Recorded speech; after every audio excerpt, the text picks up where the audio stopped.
এবার ছবি দেখাই আপনাদের জেলা থেকে সরাসরিতে। যে ছবি আপনারা দেখছেন বিয়ে বাড়ির ছবি। 4 মাস আগে এই বিয়ে বাড়ি ভাড়া নেওয়া হয়েছিল। গতকাল বিয়ে ছিল, কনে আসে, কনের যাত্রীরা আসে, কিন্তু বর আসে না, কারণ বেপাত্তা বর। বর কে? বর হচ্ছে রাহুল গুপ্তা। আপনাদের মনে করিয়ে দেব, জয়ন্ত সিং ঘনিষ্ঠ, অর্থাৎ জয়ন্তর ডানহাত, জয়ন্ত সাগরেত। একাধিক যে ভাইরাল ভিডিওতে এই রাহুল গুপ্তার ছবি আমরা দেখেছি। সেই রাহুল গুপ্তা এখনো পর্যন্ত নিখোঁজ, বেপাত্তা, খুঁজে বেড়াচ্ছে, হন্যে হয়ে খুঁজছে পুলিশ। তার বিয়েতে সে নিজেই এলো না তার বাড়িতে। তার বাড়ির ছবিও আপনাদের দেখাবো, যেখানে প্যান্ডেল রয়েছে বাড়িতে, কিন্তু সেখানেও আমরা যে ছবি দেখলাম যে প্যান্ডেল রয়েছে, কিন্তু বাড়িতে রাহুলের খোঁজ নেই। রাহুল কোথায়? সরাসরি চলে যাব, আমার সঙ্গে রয়েছে আমার প্রতিনিধি অর্পিতা হাজরা রয়েছে, অর্পিতার সঙ্গে কথা বলবো।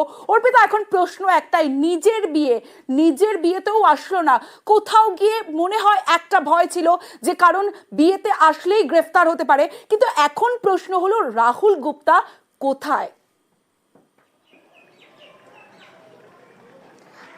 দেখো, তোমাকে জানাই যে আরিয়া দহের যে ত্রাস অর্থাৎ জয়ন্ত সিং, তার একেবারে ছায়াসঙ্গী এবং ডানাত হলো এই রাহুল গুপ্তা। রাহুল গুপ্তার গতকালকে সন্ধ্যেবেলায় তার বিয়ের অনুষ্ঠান ছিল এবং আরিয়া দহের যে মিলনী ক্লাব সেটিকে ভাড়া নেওয়া হয় 4 মাস আগে। কোনে পক্ষ তারা ভাড়া নিয়েছিলেন বলে জানা গিয়েছে। ক্লাবের সদস্যরা তেমনটাই দাবি করছে, কিন্তু ক্লাবের সদস্যদের দাবি যে গতকালকে কোনে ছিল কিন্তু বর আসেনি। রাত 11টা পর্যন্ত অপেক্ষা করা হয়, কিন্তু বর আসেনি এবং বরপক্ষের তরফ থেকেও কেউ আসেনি বলেই তারা জানাচ্ছেন। এবং সেখানে কিন্তু বিয়ের জন্য অর্থাৎ সমস্ত অ্যারেঞ্জমেন্ট ছিল, যেখানে কিনা ছাদনাতলায় সেখানে ব্যবস্থা করা হয়েছিল।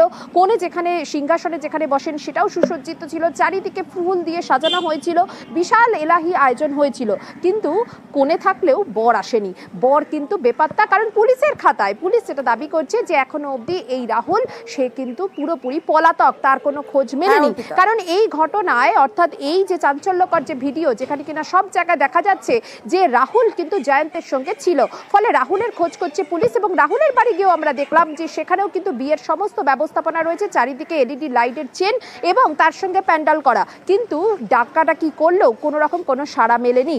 অর্থাৎ পুলিশের খাতায় যেহেতু বেপাত্তা বা পলাতক, সে কারণেই কি নিজের যে বিয়ের অনুষ্ঠান তাতেও এলেন না এই রাহুল? তেমনটাই প্রশ্ন তুলছেন ওয়াকিবহল মহল।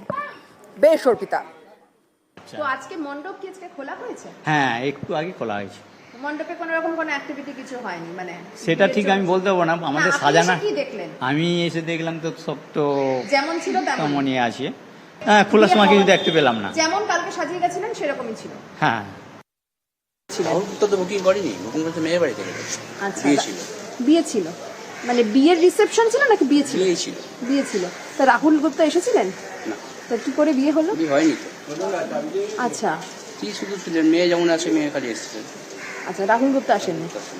আর বাড়ির লোকেরা, ছেলের বাড়ির লোক? ছেলের বাড়ির লোক যেমন সকাল থেকে আসা যাওয়া করে সেরকমই করেছে। ক্লাবরা বুকিং করেছে, বুকিং মেয়ের বাড়ি থেকে বুকিং হয়েছে, তারপর বিয়ে হয়নি। রাত্রিবেলা বিয়ে না হয় মেয়ে চলে গেছে। এবারে এই যে কতদিন আগে এটা বুকিং করেছিল? অ্যাপ্রক্স 1-2 মাস তো হবেই।